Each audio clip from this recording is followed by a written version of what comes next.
guys, welcome. Thank you for joining me. I hope you guys had a great new moon. This past weekend it's Monday today, and it's been blowing up crazy on the Brotherhood group, and I had promised you guys a video on tinctures like a month ago, and I got sidetracked. I started doing a lot of live feeds. It was eating up into the time that I would be doing stuff like this and editing and all that. And these videos do take a long time when I'm doing the do-it-yourself stuff. It just, there's a lot of production time. And the live feeds have been so much fun with Hayden and everybody that's been involved, Steven and Toby and just everybody, and it's been really awesome. We've had a really good time, and Hayden mentioned on several of his videos, because the man is just on fire. He's literally on fire with his rolling out videos. I don't, like, he's doing like 3 a day now, and they're all awesome, and they all have really good information. So look, do-it-yourself stuff is not for everybody. Not everybody wants to do it, but if you're into it, we have a really great collective going on right now, and you know what? If you're watching this, you probably know that already. So tonight we will be talking about tinctures. That's a word that is thrown around a lot within witchcraft. Not even witchcraft. I mean, let's talk a little bit, very quickly, historically. First of all, what the hell is a tincture? Okay, so what's a tincture? Let's break it down. A tincture is a concentrated herbal extract that's made by soaking either the bark or berries or leaves, dried or fresh, roots, really anything, any part of a plant that you might want to distill into a concentrated breakdown of its properties. You would create a tincture for. You can use resins like frankincense and myrrh and benzoin. I'm going to be doing dried patchouli. Now, I still haven't answered your question. What is a tincture? All of these things can be soaked in alcohol or vinegar. Hayden touched on that. He did a video on creating an apple cider vinegar, I think it was, tincture, and we don't know the results of it. He's going to get back to us. I've never done it with vinegar. I've always used a 95% alcohol made from corn. And Everclear is the name brand that I've used, and I've used it for, I've been using Everclear for tinctures for literally 30 years. It does exactly what I want it to do. It's almost 100% alcohol. Like, if you did one shot of this, we'll see you 2 days later, because you can literally die from drinking this straight. Now, I normally have some incense or candles or stuff going when I do videos. I do not do any of this tincture work ever with fire anywhere near it. This stuff is literally more explosive than gasoline because it's so pure. It's I mean, look at that. It's nothing but corn alcohol. And that is why it makes the best tinctures, in my opinion. Now, you can use vodka. That was actually a discussion that I had with Scott Cunningham one time about in his books. He feels that alcohol is more than enough. Vodka has a more than enough alcohol volume to it to make a tincture. I don't feel that way. So I use as close to 100% alcohol as you can. Now, with that said, don't use rubbing alcohol. It won't work. I tried it 30 years ago. So now let's talk historically tinctures. Tinctures. So we're soaking these herbs or resins or powders, or I mean whatever you want. You want to distill out those properties into the alcohol. Historically, tinctures have existed as long as alcohol. So they learned, 4,000 years ago, they learned very, very quickly that this will extract properties from physical things. So, with that said, and I don't want this to be long-winded, but I do want you to be informed on what we're talking about. Essentially, we are creating a liquid that contains all of the properties that we want in whatever ingredient we're making these with. Whether it's dragon's blood, this happens to be dragon's blood, which is the base for dragon's blood ink. Benzoin, which is probably the most important tincture if you're going to be making incenses, if you're going to infuse your own oils. Very, very important. If you're going to use an oil carrier, and you're going to spend weeks and weeks and weeks extracting, say, rose petals into that oil, you're going to want to add a bunch of drops of benzoin to that oil when it's done, because this will literally preserve it for twice as long. So if your oil was going to be good for a year, you add a few drops of this, it's going to be good for 2 years, maybe longer. The Egyptians knew what they were talking about. They knew how to make stuff last. So, with that said, let's jump right into it. We're going to cover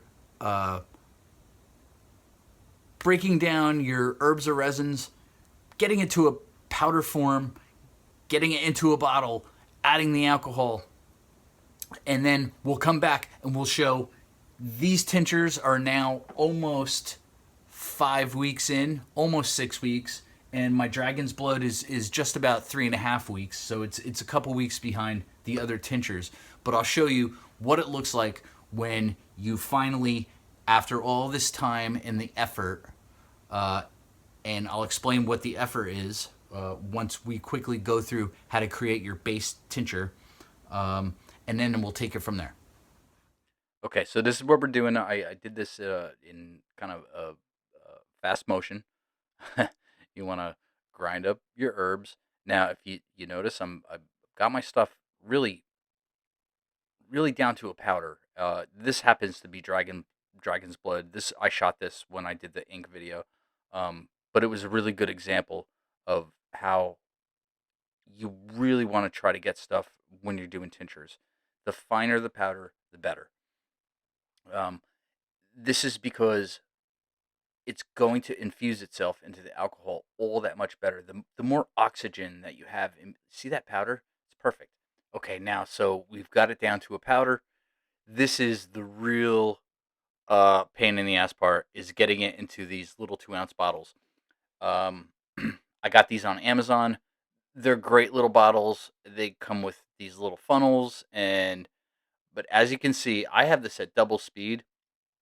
And this is how long it took me to get this powder into this little bottle. and it's an incredibly annoying part of this process. Now, look, if you want to just take a piece of paper and dump it in, that's great. I'm a Virgo, not going to happen in my world. Um, so I am very careful about it. So you want to fill the 2 ounce bottles up with uh, about half. Um, you could do more. I mean, more is better. Um, but in my process of creating these tinctures, I don't do this once. I do this twice. So this is part one of this process. And what I will do is, after this tincture has spent several weeks being shaken every day, and that's what I was talking about before about putting in the work. Okay, so at this point, what I do when I'm doing something that I want to use it as an ink, I'll add gum arabic, which is this process here.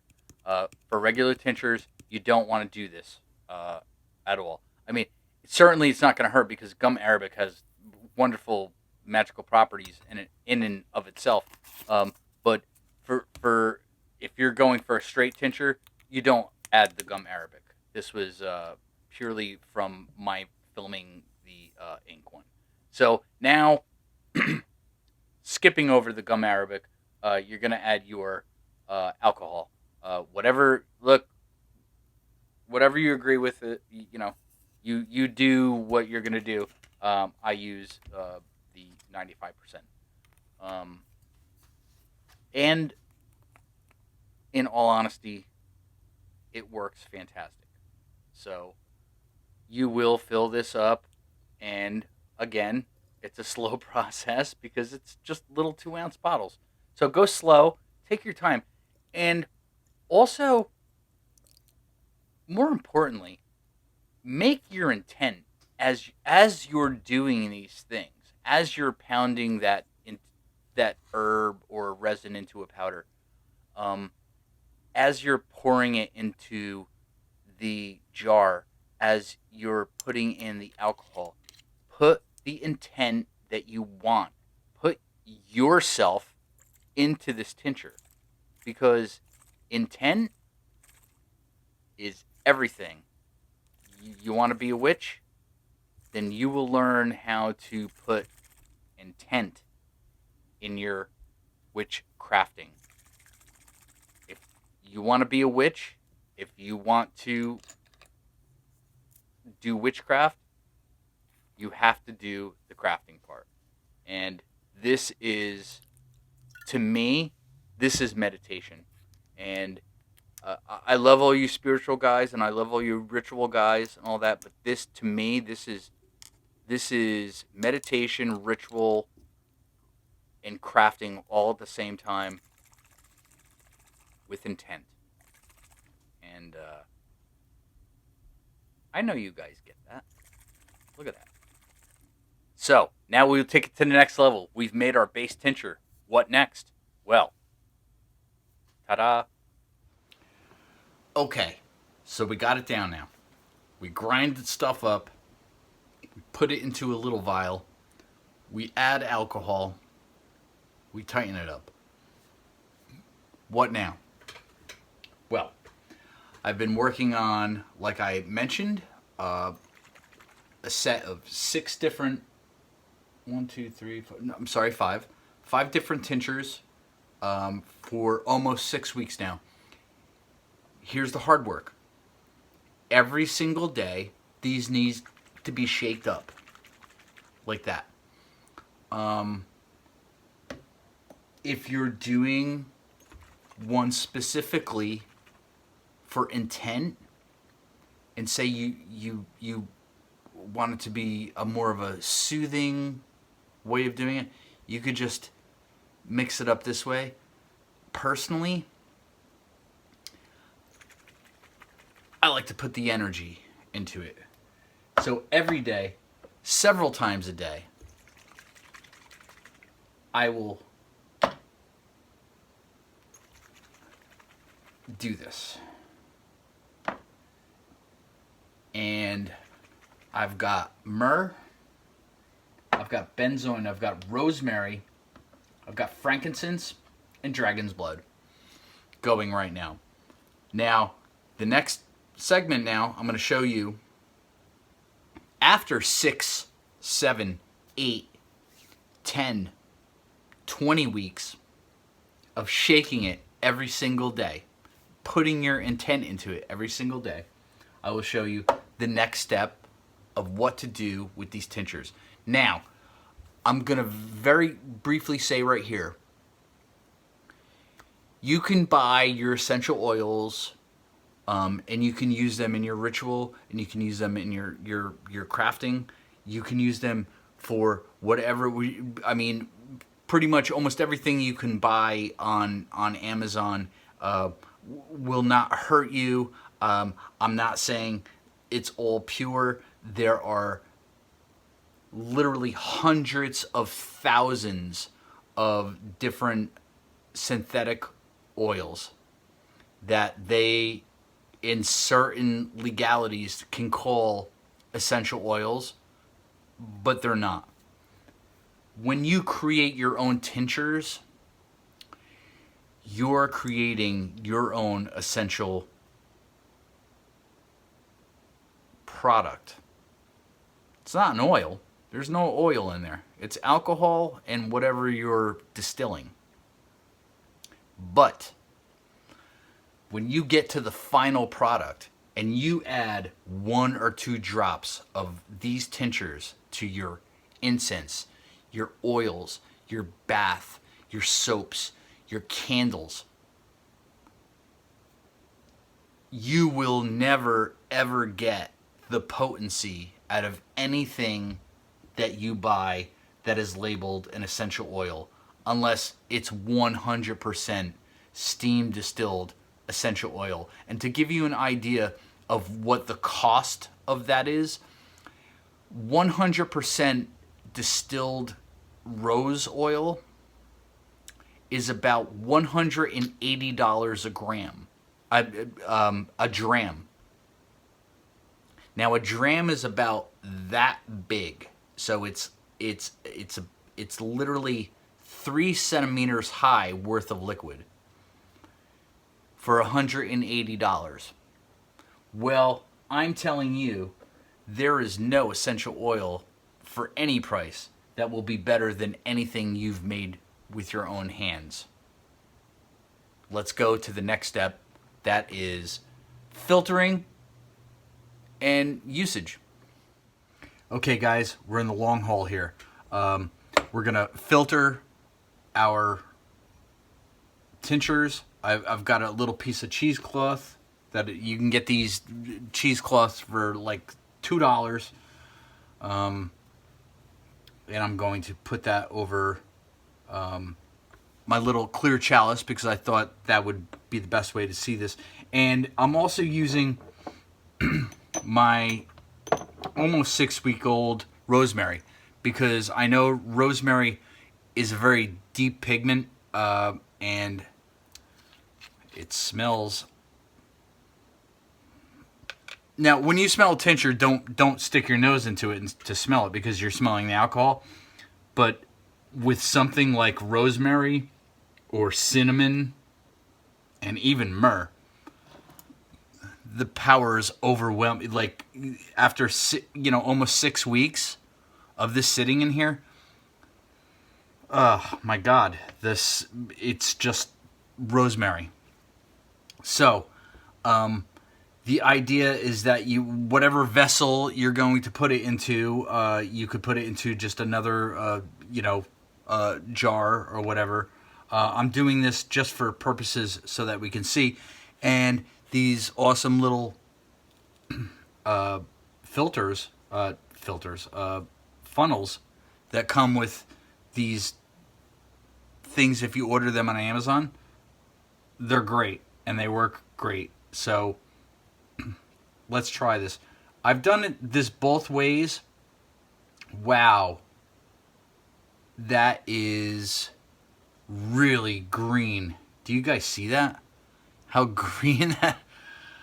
So what I was saying was I've done it both where you put the cheesecloth on the inside of the funnel or you put the cheesecloth on the outside of the funnel.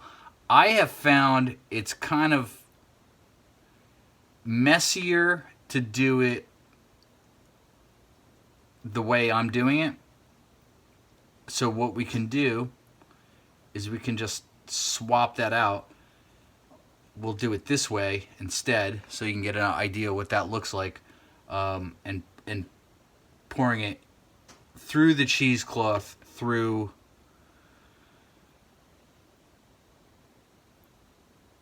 the funnel, and I am just absolutely hypnotized by how awesome this tincture looks right now. Now, the whole thing is with the cheesecloth, as you go on and you're pouring it through, you're going to get all the resins stuck in the cheesecloth. So have a few of these cut. So you could just take one, you can throw that away, and then simply cut yourself another piece to use.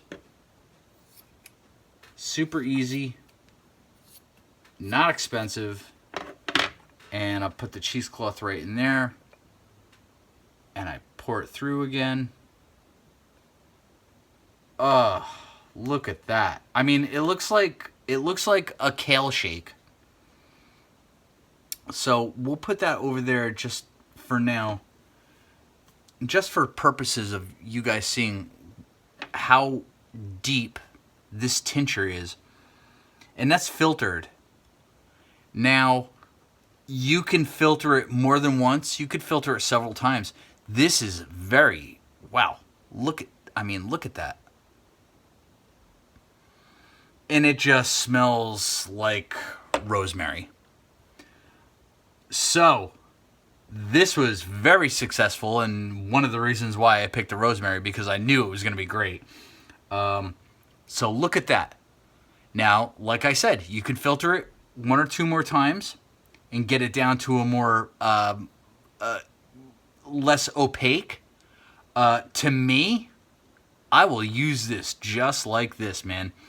This is that is better than any essential oil you ever pay for. And I don't care where you bought it, or you could be in the Holy Land. If you made this yourself, look at that. That's green gold. All right, so let's move on to usage. How would I use this tincture? Well, I just I carved this awesome. This was a basic pure success candle. It was made purely because looking for good outcomes. So you can take your tincture and dip it in like it was an oil and get it on there exactly the same way you would use an oil. But unlike an oil, you will notice that the alcohol dissipates almost immediately. And what you are left with is a non-greasy, that smells so good. Especially if you've carved a candle and you've put some herbs and stuff on it already, and then you get a couple drops of your tincture on there, and you do it just the same way you would any other candle dressing.